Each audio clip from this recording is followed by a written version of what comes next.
त्रिलोक पावन सद्गुरु कबीर उन्हीं के ज्ञान के मर्म को जन साधारण तक सुदूर देहात में बांटने वाले आचार्य सद्गुरु धर्मस्वरूप साहब, जो कि अपनी देहिक लीला समाप्त कर आत्म स्वरूप में सदा सदा के लिए लीन हो गए, ऐसे महान आत्माओं को मेरे तुच्छ की तरफ से त्रियवार साहब बंदगी साहब बंदगी साहब बंदगी। उपस्थित नंदलाल साहब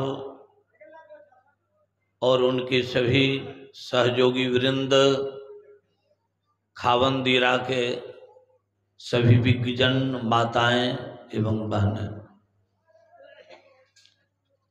हम लोग आचार्य धर्मस्वरूप साहब के श्रद्धांजलि दिवस मनाने हेतु सभी ग्रामीण एकजुट होकर श्रद्धा पुष्पांजलि अर्पित कर रहे हैं, करेंगे।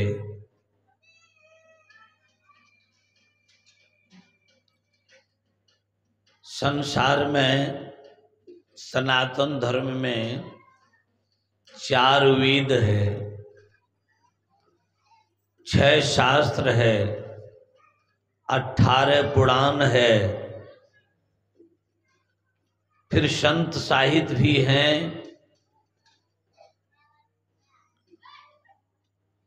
इतने धर्म ग्रंथ रहने पर भी आप किसी भी धर्म ग्रंथों को उल्टा कर देखेंगे तो आपको मिलेगा,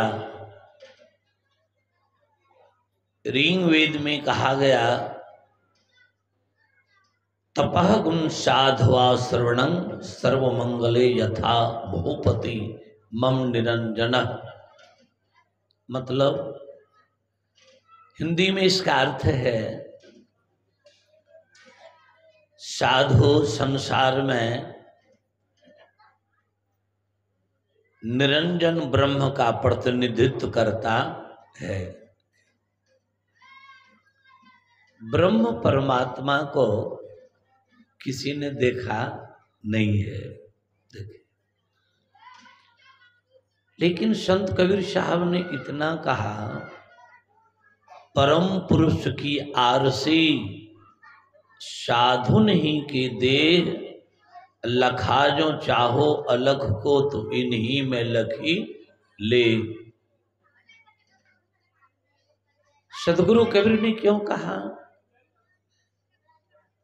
राम त्रेता में हुए थे, त्रेता का व्यक्ति अभी किसी को मिलेगा नहीं। द्वापर में श्री कृष्ण हुए थे, तो द्वापर वाले व्यक्ति भी अभी किसी को किसी देश में कहीं नहीं मिलेगा, ढूंढने पर भी नहीं मिलेगा।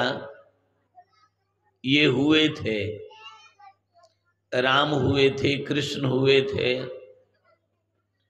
हम लोगों ने देखा नहीं, लेकिन शास्त्रों और संतों के अनुकूल उनकी मान्यता है। संत लोगों ने कहा, राम के प्रतिनिधित्व साधु करता है, कृष्ण के प्रतिनिधित्व साधु करता है। और साधु कैसा है? कबीर के उपदेशों को पढ़ें। सद्गुरु कबीर ने कहा, साधु सोई निर्मल गुण सारा, 12 दृष्टि करे उजियारा। साधु उसे कहा जाता है जिन साधुओं के अंदर केवल पवित्रता का गुण भरा हुआ हो, केवल उस संसार का उत्थान चाहता है, प्रकृति का कल्याण चाहता है, साधु निर्वाण नहीं चाहता है। देखिए, साधु कल्याण नहीं चाहता है। साधु कल्याण क्यों नहीं चाहता है? साधु स्वयं अपने आप वह कल्याण की मूर्ति है, इसलिए साधु स्वयं कल्याण नहीं चाहता है। कबीर सागर को पढ़ेंगे, उसमें इस प्रकार वर्णन है कि सदगुरु कबीर से काशी के कबीर चौरा में एक पंडितों ने पूछा, साहब आप मुक्ति के लिए इतने यत्न करते हो क्या? सदगुरु कबीर ने कहा, था कै वेद पुराण सब, पंडित कथय सो बात। कहे कबीर मैं मुक्त हूं, पंडित जान न बात। मतलब मैं मुक्त हूं, मैं स्वयं मुक्त स्वरूप हूं, और ये बात पंडितों को मालूम नहीं है, ये बात वेद को भी मालूम नहीं है कि साधु स्वयं मुक्त होता है। साधु स्वयं मुक्त मतलब क्यों? साधु चरित्र सो वर्णन मनः मुखम सो वेदः। साधुओं के ही मानस पटल की बात है, वेदों में लिपिबद्ध किया गया है। इसलिए साधु स्वयं मुक्त है। साधु चरित्र वर्णन किते वेदः। साधु के चरित्र का वर्णन वेद भी नहीं कर सकता है। क्यों नहीं कर सकता है? साधुओं का महिमा ब्रह्म की महिमा से कहीं बहुत ऊपर है। एक संत हो गए सुंदरदास जी, उन्होंने अपनी वाणी में लिखा है, जाही तो समझ आवे बात ना विकार पड़ी, हंस जो लिपटी अति अंतर में देखिए, सुंदर कहे साधु वर्णन सो बहार बात, वाके चरित्र को किमी वेद जिमि लेखिए। सुंदरदास जी ने कहा, साधु के चरित्र को वेदों ने तो वर्णन किया, लेकिन पूरा जितना वर्णन करना चाहिए उतना नहीं कर सका। महात्माओं में देखिए, सिंघन की लहरें नहीं, हंसन की नहीं पात, लालन की नहीं बोड़ियां, साधुन चले जमात। साधु की जमात नहीं होता है। मतलब जिस तरह जंगल में झिंड का झिंड सिंह थोड़े होता है, झिंड की झिंड सिंह नहीं होता है। देखिए, हंस भी पाती लगा के नहीं चलता है, हंस भी बहुत कम होता है। लाल आदि कहीं होता है, देखिए लाल आदि कहीं है तो किसी के पास एक आध होगा, क्योंकि लाल की बोड़ी नहीं होती है तो कहीं एक आध होता है, एक आध। तो ज्ञानियों ने कहा साधु भी एकाध होते, देखिए एकाध होते हैं, सब नहीं होते हैं। मतलब साधु एकाध होते हैं। सत्य आचरण, सत्ययुक्त वृत्ति में रहने वाले को साधक कहा जाता, साधक कहा जाता शास्त्रों के अनुकूल। अपने को साध रहा है। और जब साधनाओं में सफलता प्राप्त हो जाता है तब वो साधु हो जाता है। तब साधनों में सफलता प्राप्त हो गया तो साधु हो गया। और जो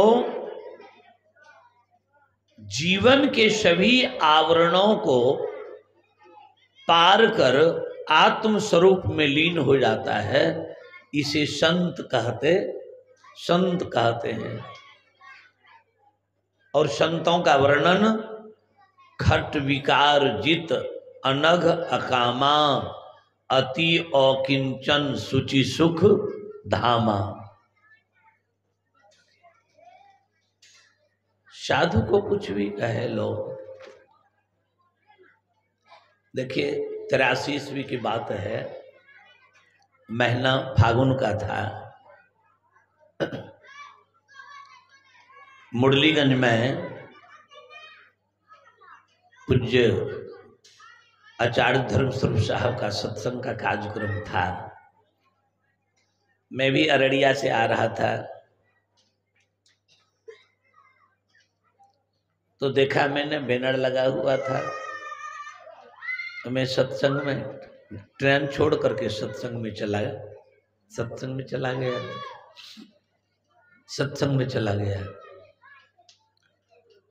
सत्संग स्थल पहुंचते पहुंचते सत्संग की समाप्ति हो गई तो मैंने डेरे पर गया। बंदगी करते हुए बड़े पवित्र भाव से गोद में बाह पकड़ के बैठाया और अंगूर अपने से मेरे मुंह में डालने लगे और वे बोले, किमी पड़ायन युक्त है भाव बिस्कित कहे जोर, कहे कबीर सब मिट गया यहमा मोरना तोर। मेरे गोद में आप नहीं बैठेंगे, आपके जैसे साधु ब्रह्मचारी नहीं बैठेगा तो इस गोद में कौन बैठेगा। मतलब हृदय की विशालता देखिए, हृदय की विशालता। सबल साधु जिन तप ही कमाया। साधु अपने जीवन को तपाता है। जीवन को तपाने पर मनोविकार स्वतः समाप्त हो जाता, जीवन के विकार समाप्त हो जाता है। और जिनके जीवन का विकार समाप्त हो जाता है वह व्यक्ति बड़े पवित्र हो जाते हैं। वह व्यक्ति पवित्र हो जाता है। ऐसे व्यक्ति को आप परमात्म तुल्य देखें, उसमें कोई कमी